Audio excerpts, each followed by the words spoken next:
Hello, we're back in the kitchen this week to make some real food that's going to be delicious as well as nutritious. So in Njeri, this week I made some jerk chicken and I grilled some seasonal vegetables and I made a cobbler of peaches and blueberry and finished it off with some iced tea. That sounds delicious. All right, let's talk about jerk. So what is jerk? So jerk is Jamaican all the way. Okay. Dating all the way back to the 1750s when I think Indians from Peru came together in Jamaica and mixed with our African heritage and came up with this wonderful seasoning that they use on meats as a marinade to barbecue, as it were. A word for a substitute for jerk is barbecue. It's the same principle. Okay. But the key is that you can jerk your chicken, fish, your pork, you can even jerk your vegetables, and you can do it with very low fat because this is being grilled on the heat, and it just turns out being healthy as well as delicious. So what goes in jerk?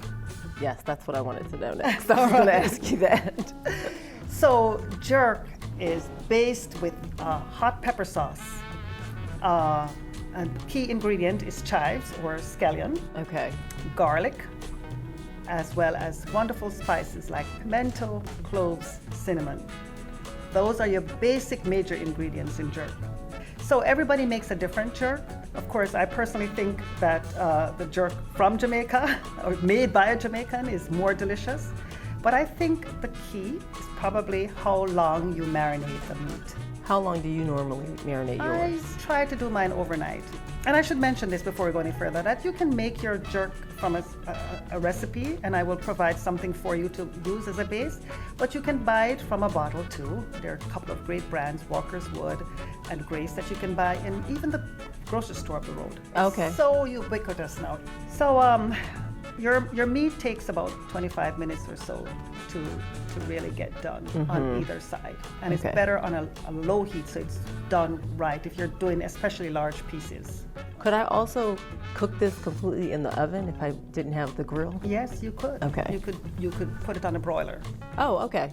Yeah. that would turn on. You don't want a baked grill. I mean jerk. Jerk is not a baked chicken, it's a grilled chicken. It's a grilled chicken. You want to broil it if you can't use it on the outside grill.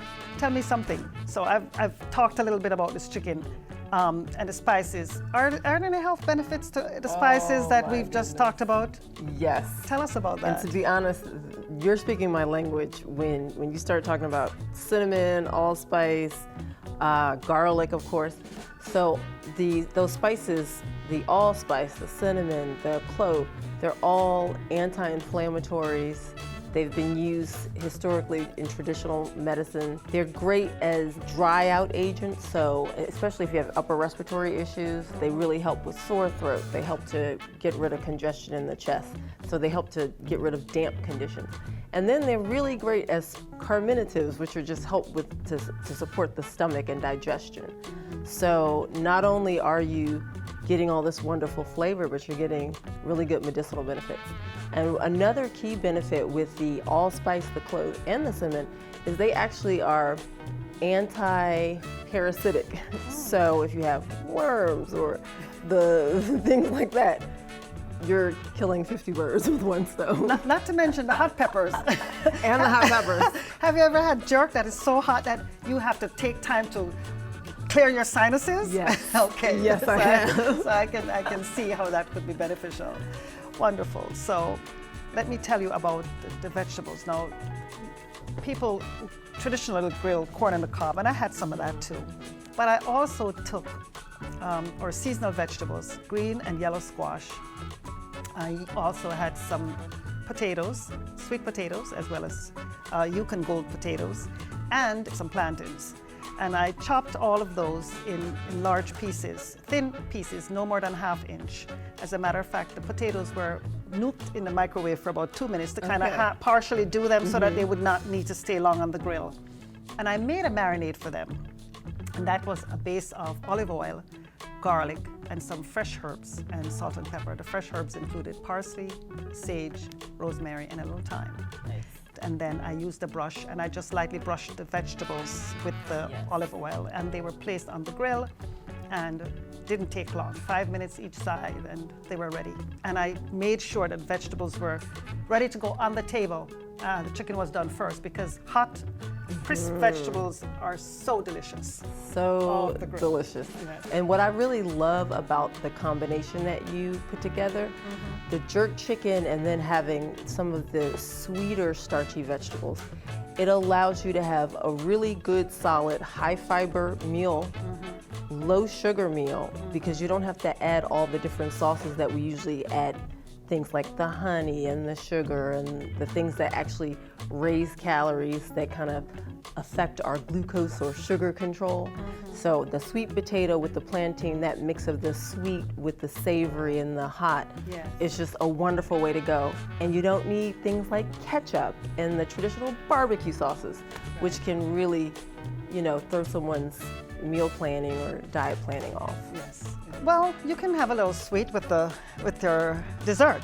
So and that's where we want to keep the sweet. Yes. Have the sweet in the right place and have the real whole food delicious. So peaches are now in season. So the peaches and blueberries, by the way, the peaches were fresh from the store. Didn't pick those. And I sliced them whole. I didn't peel them. And tossed them with some cinnamon, a little brown sugar, some vanilla, and a little bit of my special almond essence. I love that flavor in my desserts. And a little bit of tapioca starch to just thicken the juices. And then my topping was a almond flour with a little bit of pecan to give it some crunch. And I used the egg white to hold it together and give it crumble with a little bit of butter. And together, mixing and crumbling, I was able to layer the cobbler and bake it. No wheat. I wanted to stay away from the wheat, and actually not as much sugar as one would normally put in a cobbler. Right. And what's so nice is just what you said, you were able to use the cinnamon in a savory dish and then go and put it into something sweet. And cinnamon has one of those wonderful qualities that when it's used, it actually helps to accentuate sweet so that you don't have to use as much sugar. Right. And then there are two different forms there's several species of cinnamon. So you have the Ceylon cinnamon, which is from Sri Lanka, which we kind of consider true cinnamon. And then you have the cassia cinnamon, which is what the majority of what we get in the United States is typically cassia. And the cassia cinnamon actually helps to regulate glucose so that it won't spike or fall. So to have that in a dish with berries and other fruits, that's an excellent addition because it really helps to control the glucose when people are eating it. And then I love the fact that you did not use a wheat product. The whole meal that you planned is so good for digestion because one of the hardest parts about having wheat these days is not necessarily that it's just the wheat, but it's that a lot of the wheat gets glyphosate attached to it, the pesticide, and that the gluten from the wheat, that protein, plus the glyphosate from these pesticides can really do a number on the digestive tract. So by pulling that out and then coming up with alternatives like the almond and making the crumble and adding the cinnamon, which are carminatives and help support digestion, you really created a wonderful meal plan that a lot of people can tolerate, digest, and assimilate, which is phenomenal. Great, wonderful. Well, here's the final piece now. Iced tea. I used hibiscus tea. Oh, wow. Peaches again, fresh ginger, and some sweet orange. And I'll tell you, I use tea bags because it's okay to use tea bags. The key, I think, that really made this so good was the fresh ginger. Because I did it with and then without the ginger, and I could taste the difference. There was a little bit of cane sugar in it to give it a little sweet, but very little. Yeah. My tea was garnished with, you can garnish it with fresh peaches, but I used a little bit of blackberry, blueberry, and a little sprig of mint, and finished the meal that way. That sounds so refreshing.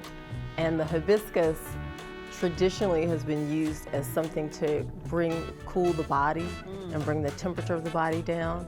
So that's an excellent way to do an ending on a jerk dish that's really nice and spicy, and then you end the meal with a nice, cool, refreshing hibiscus and ginger. And then the two of those together are really good for blood pressure and blood vessels. So that is an excellent choice. Well, Njeri, this was a very pleasant experience for me. I enjoyed making that food.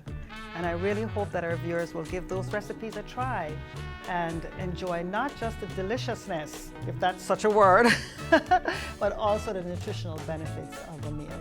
Absolutely. Thank you for joining us.